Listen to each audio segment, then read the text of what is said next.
This is it, Gare Maritime in Brussels. A landmark building. It may have been written off, but it has been brought back to life by some very smart and innovative engineers. It's also a great event location, and we hope to see you in fall here. The building is heated with a heat pump, so it's also representative of what we want to do. We want to show and we want to talk about how heat pumps work in renovation, how heat pumps work in system integration, how heat pumps work positively for the energy transition.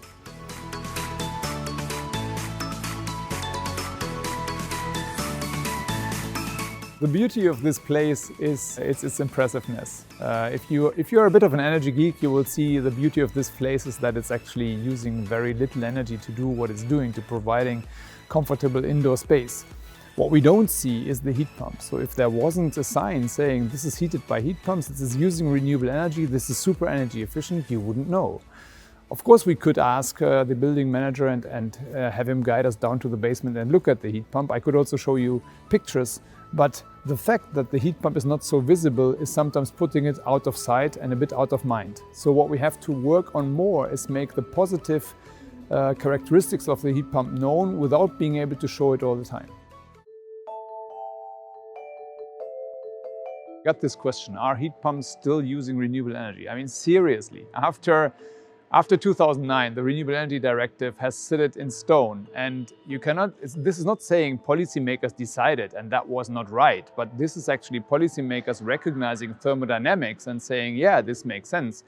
So renewable energy from air, water and ground is renewable energy that we should take into consideration. And then we looked at it after 9 years of successful implementation and also after taking into account what's happening on the member state level, and people said, well, maybe we should also put the waste heat in the same category, because it doesn't matter to the environment if you reuse waste heat that's otherwise just discharged, or if you use new renewable energy. And so now in the revision in 2018, the definition is increased, enhanced to also include waste heat. But it stands that ambient energy is renewable. And people are still asking that to me. And they're saying, well, no, I don't think so. Heat pumps are only using renewable energy when they use renewable electricity. That's a good point. I mean, they're getting better when they use renewable heat and renewable electricity, because then you have 100% emission-free heating and cooling. But that is not affecting the original statement that heat pumps use renewable energy from the ambient.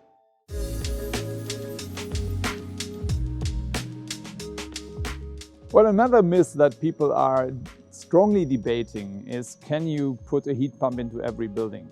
And that's especially interesting for the renovation wave that we are debating, that the team of Vice President Timmermans is working on. And the question is, what do you do with all these buildings?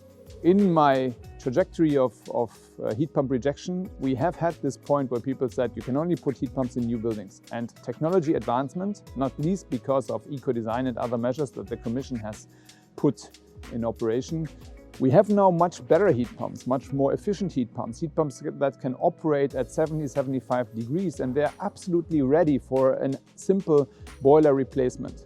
So you can use the technology today in existing buildings. Heat pumps are ready for the renovation wave and they're available today. And a lot of people are mentioning that time is of essence. Time is really an issue. We have to start this change soon.